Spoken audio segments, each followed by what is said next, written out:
The room was silent except for the hum of the ship's life support systems. Captain Ryle sat stiffly in his chair, hands folded tightly as the alien delegation loomed before him. The beings were tall, their sinewy bodies shimmering under the artificial light, their eyes deep pools of black, unreadable, unnerving.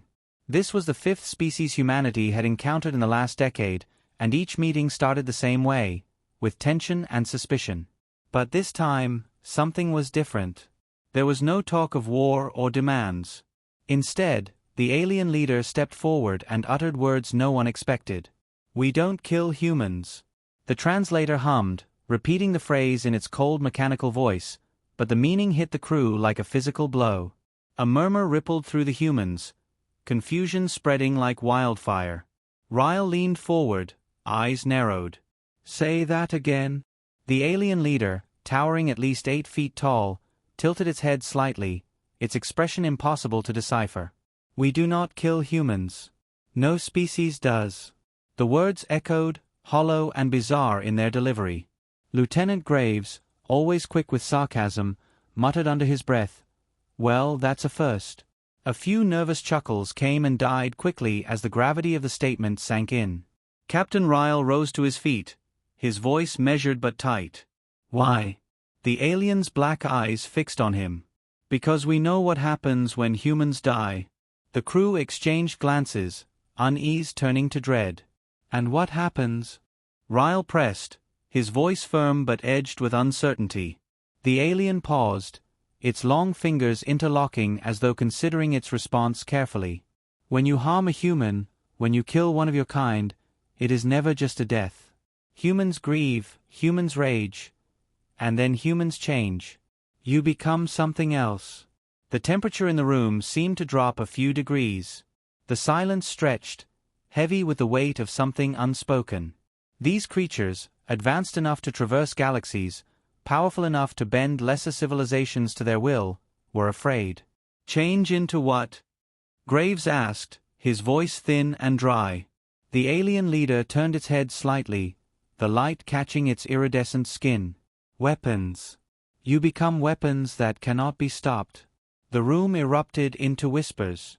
The crew had been briefed on every conceivable alien threat, hostile invasions, biological warfare, hive mind species, but nothing like this. A species too afraid to fight humans? Ryle struggled to process it, the puzzle pieces spinning in his mind, refusing to click together. "This doesn't make sense," Ryle said slowly, pushing through the fog of confusion. "You're saying you fear us because of our grief?" "Yes," the alien replied without hesitation. "Your emotions burn brighter than any we have encountered. Anger, sorrow, loss, they transform you. You build, you fight, and you avenge. If you lose 10, you return with 100. If you lose 100, you return with 1,000. Humanity does not die quietly, and the galaxy remembers." Ryle's heart pounded in his chest. He thought of Earth's history, the wars, the tragedies, the relentless drive to adapt, survive, and retaliate. Perhaps these aliens had witnessed it firsthand, across some unknown battlefield in the stars. Or perhaps they had seen something worse, a future version of humanity that had already shown the universe what happens when it is pushed too far. Lieutenant Graves broke the silence, his voice low. "So you avoid fighting us to save yourselves?" The alien turned its black eyes on him, unreadable and ancient. "No. We avoid fighting you to save the galaxy." The words hung in the air like a death knell. Ryle's mind raced, his thoughts dark and tangled. What did they know that humans didn't? And if the galaxy truly feared what humanity could become, what did that mean for the future? "Captain," Graves said softly, his voice shaking just slightly, "if they're this scared of us, what happens when we find out why?" No one had an answer. The alien leader stood tall and silent, as though waiting for something, a reaction, a decision, a moment that had yet to come. Outside the viewport, the stars seemed a little dimmer, the vastness of space a little colder.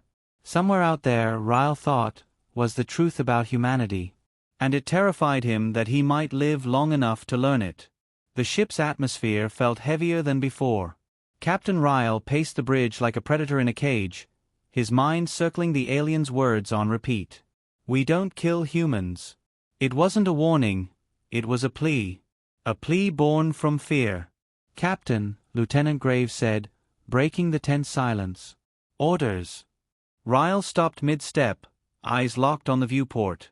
The endless sea of stars suddenly felt less like an open frontier and more like the bars of a prison. He clenched his fists. We're not leaving until we get answers. Graves glanced at the crew, unease spreading like static electricity. No one argued, but no one looked comfortable either. The alien leader remained at the center of the room, still and composed, its gaze fixed on Ryle as though it had been waiting for this exact response. Explain, Ryle said, his tone hard as steel. What did you see? What made you so afraid of us? The alien's black eyes shifted toward him, slow and deliberate. For a moment, it didn't answer. Then, its voice came, steady and hollow. We saw the price of your loss. Enough riddles, Ryle barked, stepping forward, his frustration finally breaking through. Tell me what you saw. The alien's head tilted slightly, its long fingers curling into its palms. A world burned. Not by us but by you. Not in rage but in grief. We watched as your ships, your soldiers, your machines, things you had never built before, rose from the ashes of your mourning. We saw you create weapons not to win wars, but to end them. To make sure they never began again. The bridge was deathly silent. The crew stood frozen at their stations, hanging on every word. Which world? Ryle asked, his voice quieter but sharper than before. What world are you talking about? The alien's gaze didn't falter. It was not your world. But it was ours. Every muscle in Ryle's body went rigid. His breath caught in his chest like a hook in his ribs. The words sank deep into him, cold and sharp as ice. It was ours. You're telling me, Ryle began slowly, his eyes locked on the alien, that humanity wiped out one of your homeworlds? No, the alien replied with the calmness of a judge passing a sentence. Not one. Many. Graves let out a sharp breath like he'd been gut-punched. A wave of disbelief washed over the bridge. That's impossible, Graves muttered. If that happened, we'd know. There's no record of... Of course you wouldn't know, the alien cut in. Its voice carried a bitter edge, the first hint of emotion it had shown. You never knew we were watching. You never knew how far we observed you, how long we stayed hidden. It raised a long, clawed finger, pointing directly at Ryle. But we watched. We watched as you grieved for your lost colonies, your fallen crews, and your dead children. We watched your species change from survivors into something else entirely. We watched you hunt. The word hung in the air like a sniper's crosshair. Ryle felt a tightness in his chest that no amount of breathing could ease. His mind flickered with flashes of humanity's darkest moments. The wars that had dragged on too long. The colonies that vanished, only for humanity to return with twice the firepower. The treaties that were honored, until they weren't. He thought of the faces of soldiers coming back from war, not the same as when they left. Captain, Graves said, his eyes darting between Ryle and the alien. This could be some kind of psychological tactic. They're messing with us, trying to make us doubt ourselves. The alien's eyes shifted toward Graves, and for the first time, there was something close to pity in its gaze. Do you believe that? Do you think I would stand here and risk this confrontation if I had any other choice? No species fights you anymore because we remember. Graves swallowed hard, his face losing color. Remember what?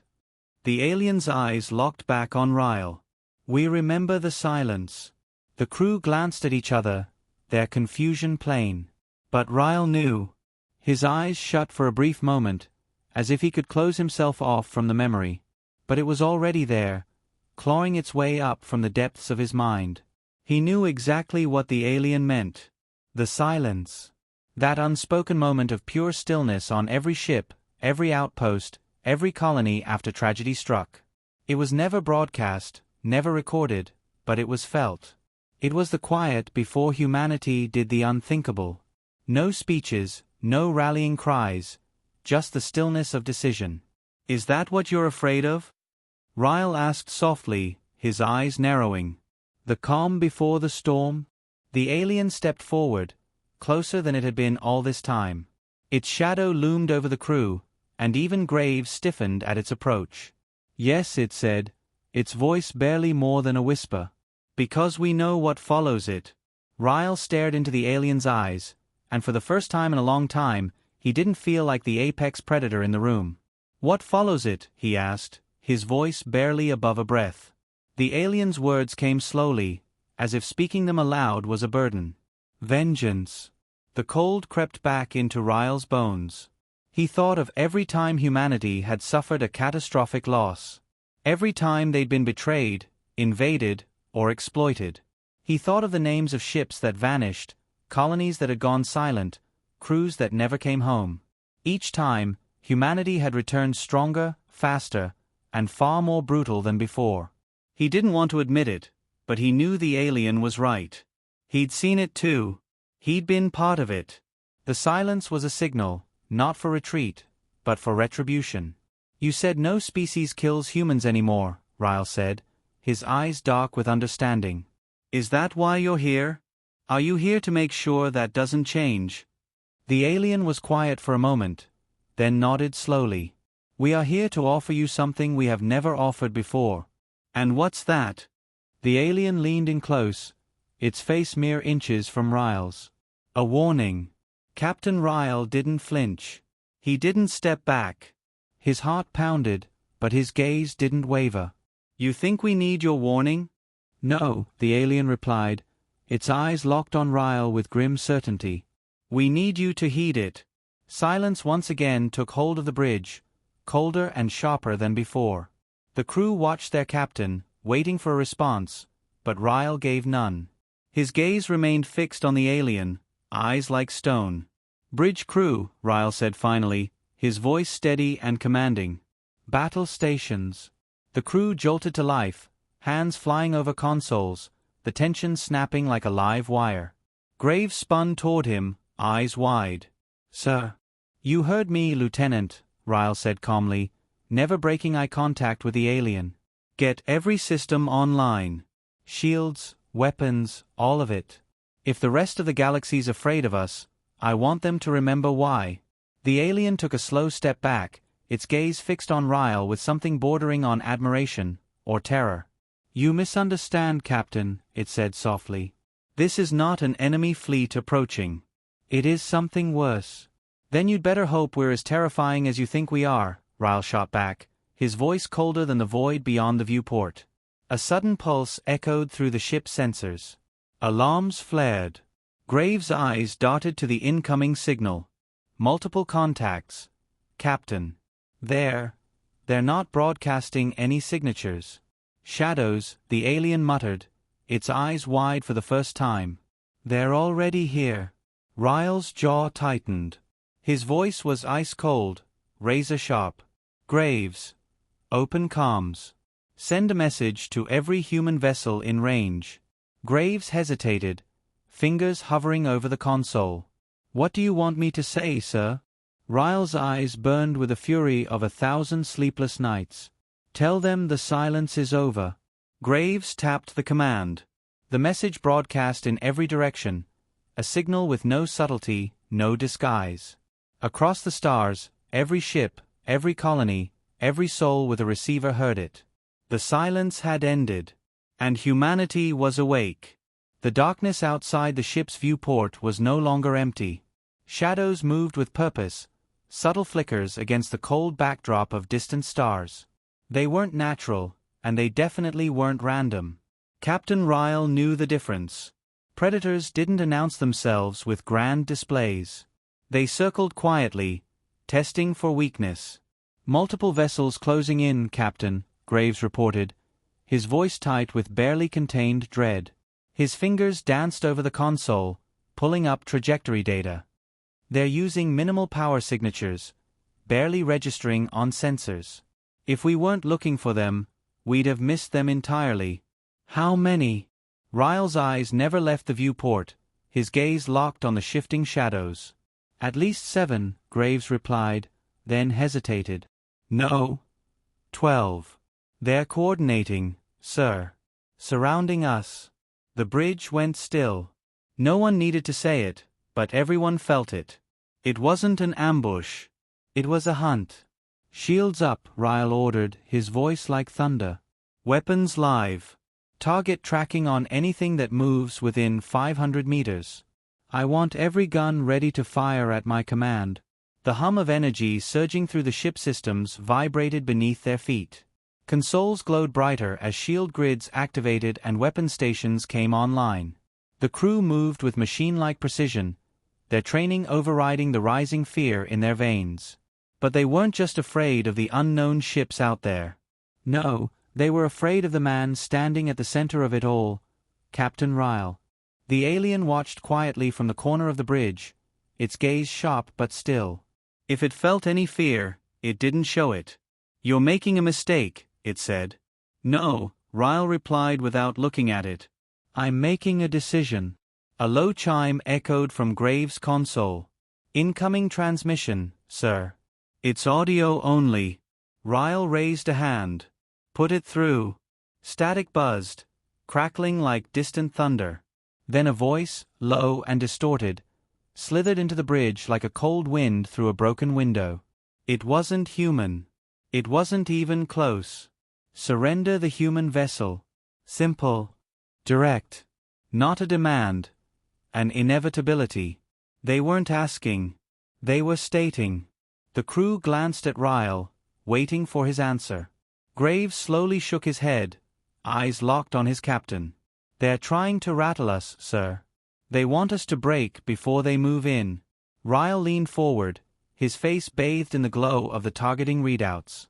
His eyes were sharp, focused, like a predator locking on to its prey. Slowly, deliberately, he reached for the comm button on his armrest. "No," he said, his voice cold as frozen steel. "We don't surrender."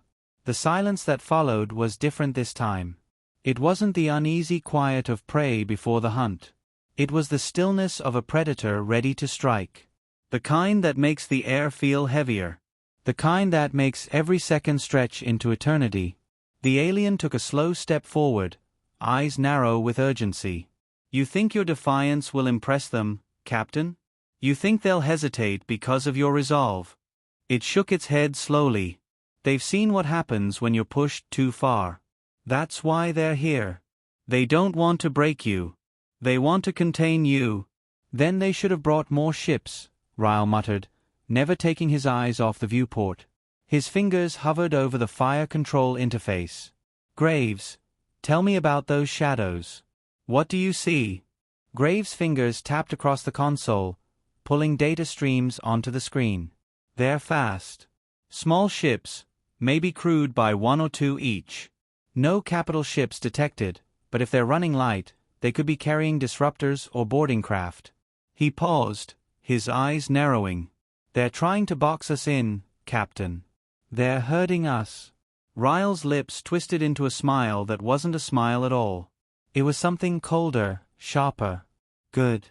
Saves us the trouble of chasing them down."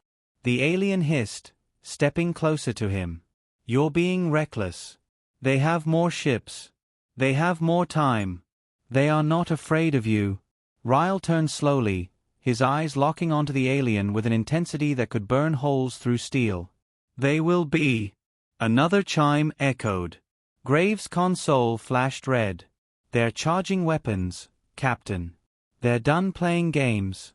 Ryle's eyes flicked to the viewport. The shadows had stopped moving. Predators circling prey. Until the moment they strike. "Let them," he said quietly. "Graves, full power to forward shields. Engines to half-burn. I want them to think we're preparing to run." "Aye, Captain," Graves replied, his fingers flying over the controls. "Engines spooling. They'll see the shift." "Let them," Ryle repeated, leaning forward in his chair, hands gripping the armrests like talons. "Weapons. Lock targets on the 2 closest ships. Full spread." The hum of the ship grew deeper, resonating in the bones of every crew member. Everyone knew what was about to happen. No one spoke. No one needed to. "Captain," the alien said, stepping closer, its voice more desperate than before. If you do this, you will prove them right. Every species watching will see it. They will fear you again. Ryle glanced at the alien, his eyes colder than space. Good. Captain, Graves called out, urgency rising in his voice. They're charging disruptors. Incoming fire in 10 seconds. Hold, Ryle said, his voice like granite. Sir, they're going to... Hold. The crew braced as the shadows shifted, energy signatures flaring like distant thunderclouds. Blinding flashes erupted from the enemy ships, streaks of blue and white searing toward them like bolts of judgment. Brace! Graves shouted, gripping his console as impact warnings flashed red across every screen. The first blast struck the forward shields with a crack of thunder. Sparks rained from the overhead panels, lights flickered, and the ship groaned like a beast under pressure. But it didn't break. The second shot hit, harder this time, sending a jolt through the deck that rattled every bone in their bodies. Shields holding at 78%, Graves said, teeth clenched. But not for long, Captain. Ryle's eyes stayed locked on the viewport. His finger hovered over the fire control. The enemy ships were still closing in, moving with the precision of a wolf pack. He waited. 5 seconds. 4. 3.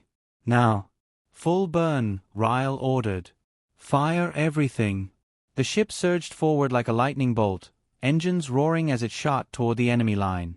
Turrets lit up the darkness with bursts of red-hot plasma. Torpedoes launched in tight spirals, their trails leaving streaks of fire across the stars. The first enemy ship exploded in a flash of orange and white, its hull shattered like glass. The second didn't have time to react before it was swallowed by a wall of flames. The shock wave sent debris spiraling into the others, throwing them off course. 2 down. Graves called, adrenaline surging in his voice. 3 more hit. Shields on the rest are flickering. Lock onto the next 2, Ryle barked, his heart pounding in his chest. Keep the momentum. The alien stepped back, eyes wide in shock. Its voice was barely a whisper. This is why we don't kill humans. Another blast rocked the ship, but this time, the crew barely flinched. Ryle didn't flinch. His eyes burned with cold fury, his hands steady as stone. The alien slowly shook its head, speaking softly, almost to itself. They thought they could contain you. Fools. You don't contain a storm. You run from it. Captain, Graves called, his voice electric with urgency. Enemy ships are retreating. They're pulling back. Hold fire, Ryle ordered, his gaze locked on the shrinking shadows. His voice was quiet, but there was something in it now that hadn't been there before. Victory. Message from the lead vessel, Graves said, his voice laced with disbelief. They're calling for a ceasefire. Ryle leaned back in his chair, the fire still burning in his eyes. Ceasefire, huh? He let the word linger for a moment. Tell them this. We don't surrender. We don't run. And next time, he leaned forward, his eyes like daggers. We won't hold back. The alien's gaze remained fixed on him, unblinking. No one will forget this day, Captain. They won't have to, Ryle replied. We'll remind them.